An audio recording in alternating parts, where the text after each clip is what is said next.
When I first picked up a cricket ball as a young boy, I wasn't the most gifted athlete on the field. I didn't have the fastest pace nor the most accurate line. In fact, my early years in cricket were filled with failure, disappointment, and long periods of self-doubt. I remember stepping onto the pitch, hearing the whispers, the criticism, some subtle, some not so subtle. They said I wouldn't make it, that I was too inconsistent, too reckless, too stubborn to learn. And honestly, at times, I believed them. But there was something inside me that wouldn't quit. Every time I was written off, I found myself waking up the next day thinking about how to prove them wrong, not out of anger, but out of a quiet belief that I hadn't yet shown the world what I was capable of. I knew I didn't have natural brilliance, but I also knew I had something more powerful, the will to keep going when nothing seemed to be working. And that made all the difference.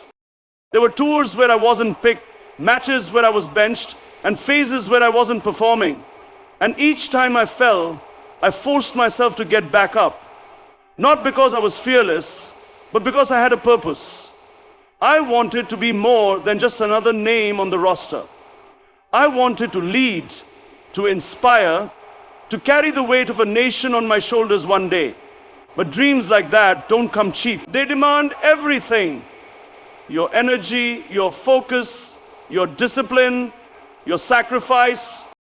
So I trained harder than everyone else. I studied the game, not just physically, but mentally. I spent hours watching the greats, not to copy them, but to understand how they thought under pressure, how they stayed calm when everything around them was falling apart.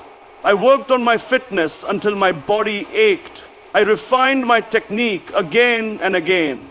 I took criticism, not as an insult, but as a clue, something I could use to evolve. And I failed many times, even then.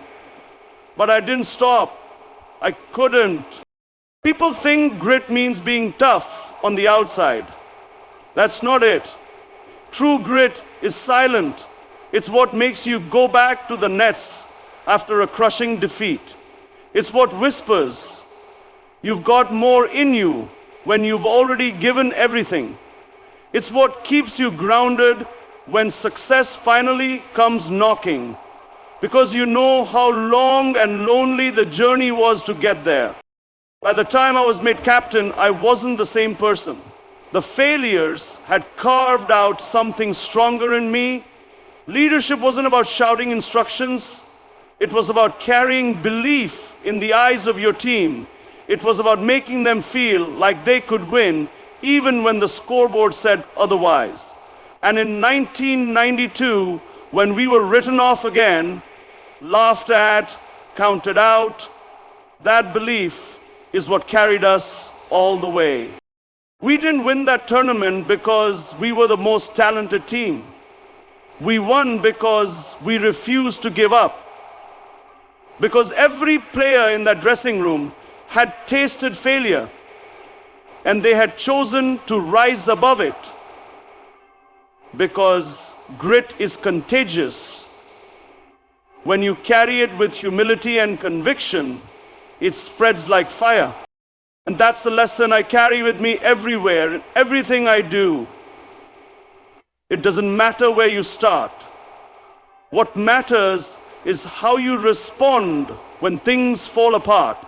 Do you walk away or do you stand up, bruised and exhausted, and say, "Not yet. I'm not done"? That choice, that moment, is what defines everything that follows.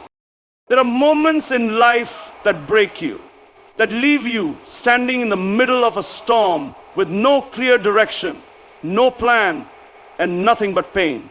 One of those moments came when I lost my mother to cancer. It was a slow, devastating battle, one that robbed her of dignity and left our family helpless.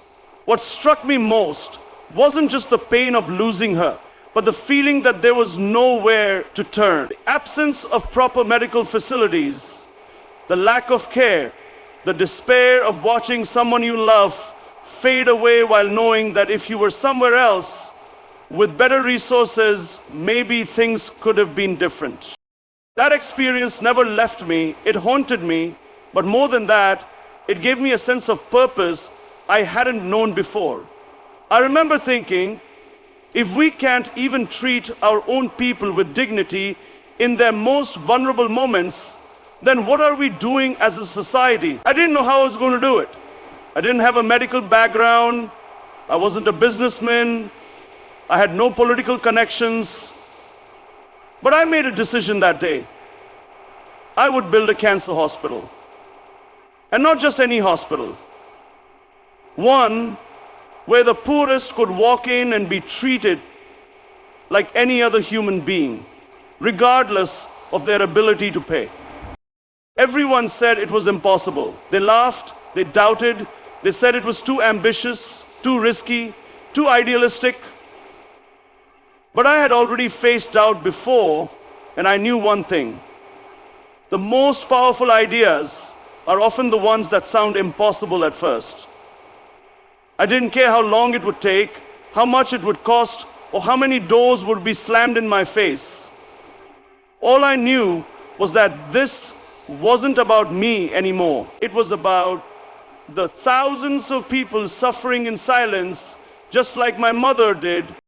I started knocking on doors, not corporate offices or wealthy investors, just ordinary people. I went to the streets, into schools, into neighborhoods, asking for whatever they could give. Some donated 10 rupees, some donated gold bangles. One little girl gave me her pocket money and said, use this for the hospital. And in that moment, I realized something profound. People wanted to believe in something bigger than themselves. They just needed someone to light the fire. Brick by brick, donation by donation, we moved forward. There were delays, setbacks, legal hurdles, even moments when it seemed like the whole thing would collapse. But every time I looked at the blueprints, every time I saw a picture of my mother, every time someone came up to me and said, thank you for trying, I knew we were doing the right thing. When the hospital finally opened and the first patient walked through the doors, I understood that real success isn't measured by applause or headlines. It's measured by how many lives you touch. Seeing a child get treatment without their family worrying about money, that's the kind of moment that stays with you forever. But it didn't stop there. Because once you show people that something impossible is possible, they start to believe in themselves. And that's the most powerful thing you can give someone, belief. This hospital wasn't just a building, it was a message that even in a system full of injustice, even in a country weighed down by inequality, ordinary people can come together and create something extraordinary. That's what purpose does. It transforms grief into action, turns pain into strength, and turns a personal loss into a collective victory. And once you taste that kind of purpose, you stop living for applause and start living for impact. When I made the decision to enter politics, people thought I'd lost my mind. I was told again and again, this isn't your world. Politics in this country is dirty, dangerous, and controlled by dynasties. You'll never survive. And maybe they were right if I had gone in for the power, the money, or the comfort. But I didn't. I went in because I couldn't ignore what I saw anymore. I couldn't stay silent while a nation full of potential was being drained by corruption, injustice, and hopelessness. I had traveled the world, seen what leadership could look like, and I knew our people deserved better. What I walked into was worse than I imagined. Politics wasn't just dysfunctional, it was designed to keep good people out. Everywhere I looked, There were deals being made behind closed doors, favors exchanged, loyalties bought and sold. And here I was, trying to talk about integrity, rule of law, justice, merit. They didn't just laugh, they tried to humiliate me. 11 years, my party didn't win a single seat, and even the media mocked us, calling it a one-man show. There were moments when it felt like I was shouting into a void, trying to wake up a sleeping nation that had learned to accept mediocrity as normal. But I couldn't walk away, because every time I traveled to a village where children were drinking dirty water, or to a school where teachers hadn't shown up for months, or to a hospital where people were lying on the floor waiting for care they would never receive, I knew why I was doing this. I wasn't fighting to be in power.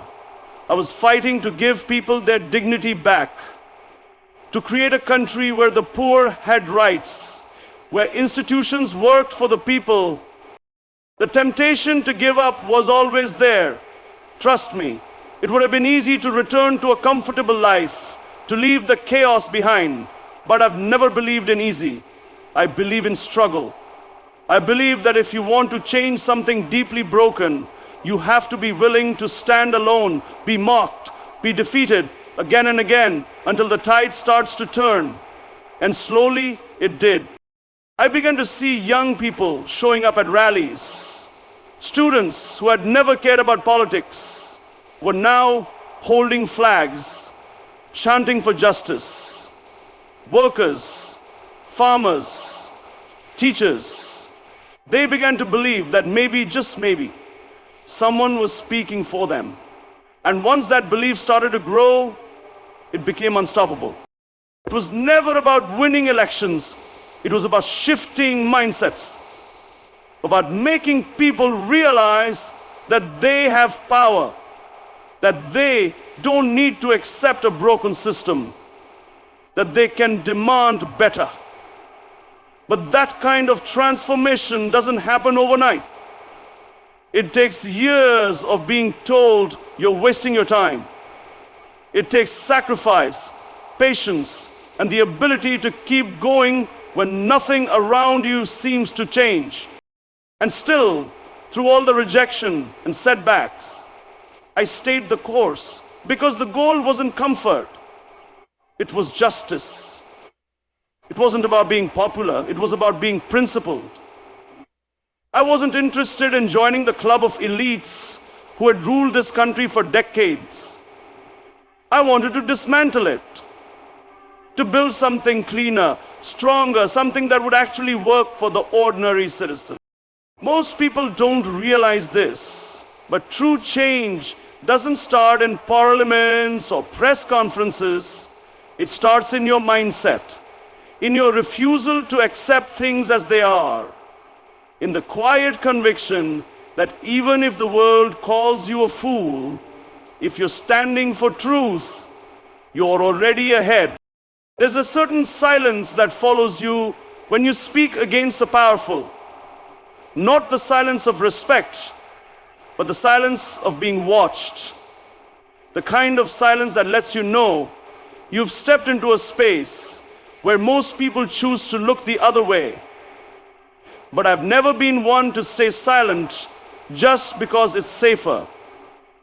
I've never believed that truth should be compromised for comfort. If something is wrong, whether it's coming from an enemy or from someone within your own house, you have to call it out. Otherwise, you're not standing for justice. You're just pretending. From the beginning, I knew the cost of speaking truth to power. I knew it would mean isolation. I knew it would mean losing allies, being labeled, even threatened. But if you're not willing to risk something for what's right, then what's the point of being in the fight at all? The most dangerous form of injustice isn't the kind that comes from across the border. It's the kind that grows quietly within your own system, protected by layers of fear, ego, and silence. And that's exactly what I refuse to protect. Whether it was foreign interference that sacrificed our sovereignty or internal powers that operated above the law, I couldn't stay quiet. I raised my voice, not because I was fearless, but because I was tired of watching my people suffer while a handful of elites lived like kings. Tired of watching decisions being made behind closed doors while the public was fed lies on TV screens. Every time I exposed something, every time I challenged those untouchable forces, the attacks got louder. But so did the support. Because people could see that I wasn't doing it for gain. I was doing it because someone had to break the silence. There's a high price for going against the current. You lose friends, you lose support, sometimes you even lose your freedom. But what you gain is far more powerful. You gain clarity. You realize that the world doesn't change when everyone agrees. It changes when someone is willing to disagree with the wrong things, even if they have to stand alone. And I stood alone more times than I can count. But in those moments, when everything seemed to be against me, I found strength in the very people I was fighting for. Because every time I exposed the corruption, the double standards, the backdoor deals, I knew that somewhere out there, a young person was watching. A student, a worker, a dreamer, and maybe, just maybe, they were realizing that courage isn't about noise, it's about conviction. It's not about shouting the loudest, it's about standing the longest. I've seen how systems try to break people who speak up. I felt the weight of being painted as the problem when all you're doing is pointing at the real one. They try to isolate you, they try to wear you down, but if your foundation is truth, no force, no matter how powerful, can truly defeat you.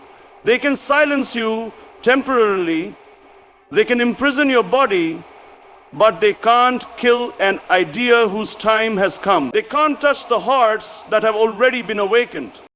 And once people start to see that the emperor has no clothes, there's no going back. The illusion shatters, the fear fades, and in its place, a new kind of courage is born. One that spreads far beyond the individual. Because when one person dares to challenge the untouchable, others start to believe that they can too. That's how change begins.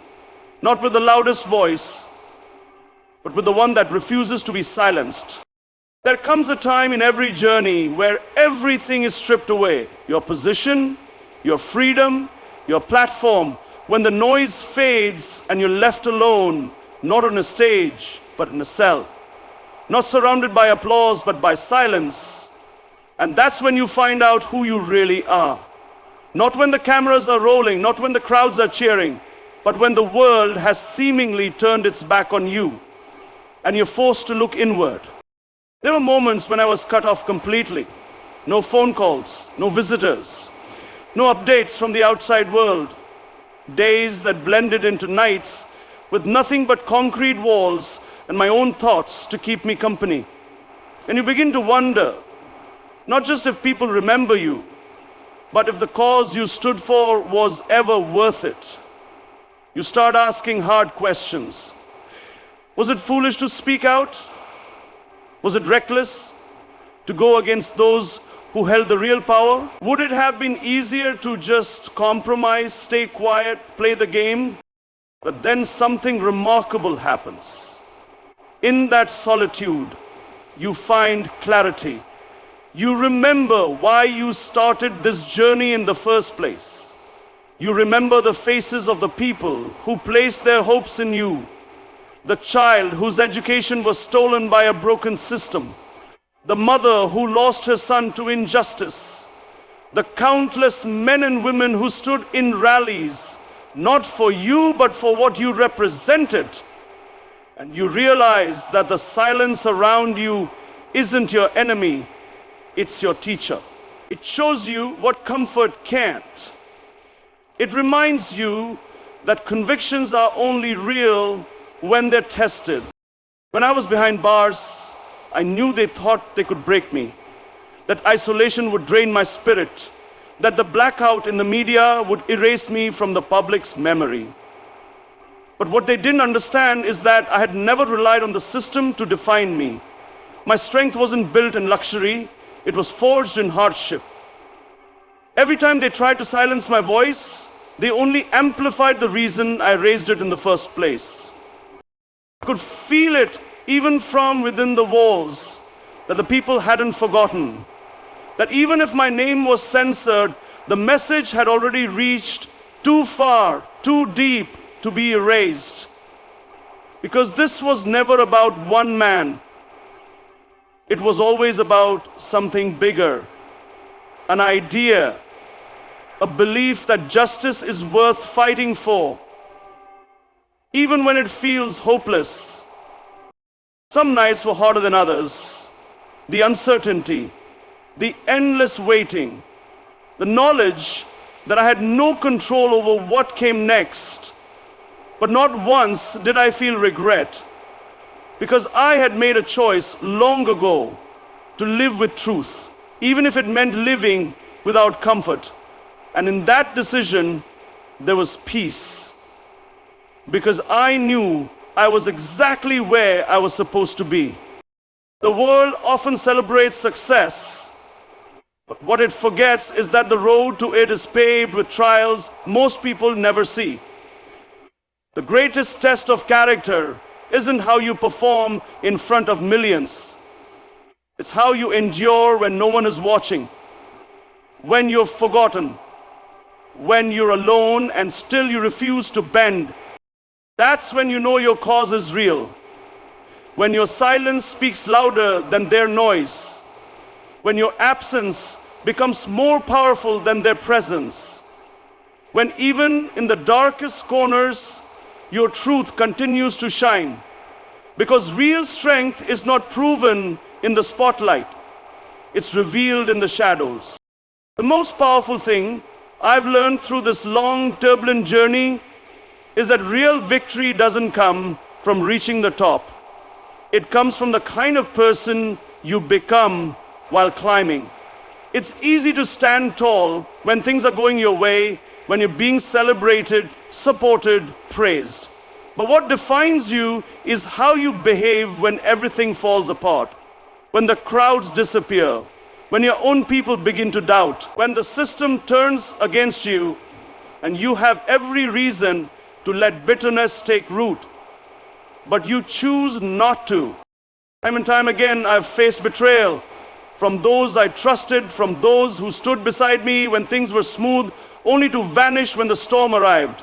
I've seen the very institutions that are meant to uphold justice twist themselves to serve the powerful.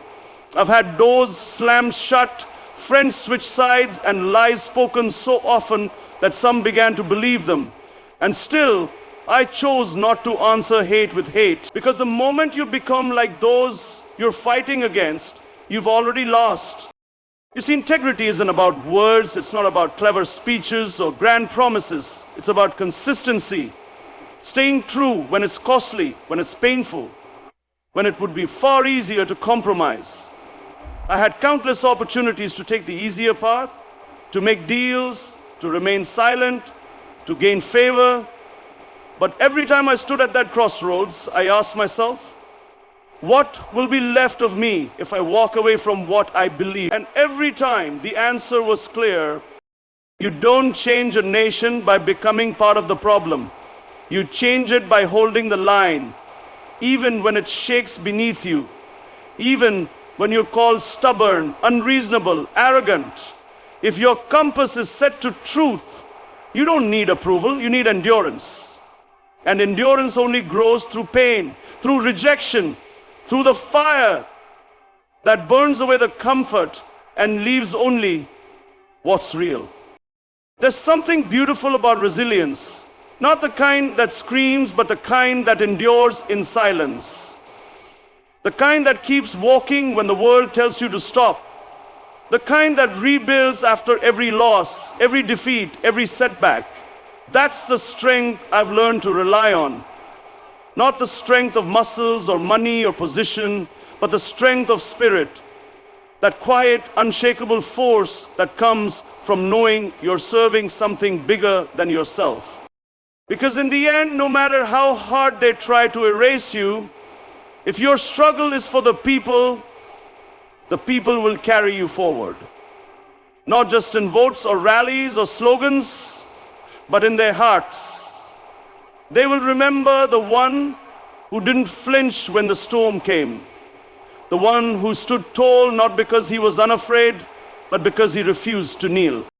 There's a price for walking this path. It will take from you more than you thought you could give. It will isolate you, hurt you, test you in ways you never expected, but it will also give you something priceless. Clarity, a sense of peace that comes from knowing you never sold your soul to gain the world. That no matter what they do to your name, your legacy will never be built by them. It will be built by the truth you lived and the lives you touched. And that, to me, is the only kind of success worth chasing. Not one written in headlines, but one carved quietly into the future of a nation. Because those who never give up, even when they have every reason to, are the ones who truly change the world. So when they ask why I never gave up, tell them it wasn't because I never felt pain or fear or doubt. It was because I refused to let those things decide my story. I kept going because I believed that one person armed with conviction can stand against the strongest winds. I kept going because the fight wasn't for me. It was for every child who dreams, for every mother who prays, for every citizen who dares to hope. And if I had to start it all over again, knowing every price I'd pay, I would still choose this path. Because in the end, the only life worth living is the one you live for something greater than yourself.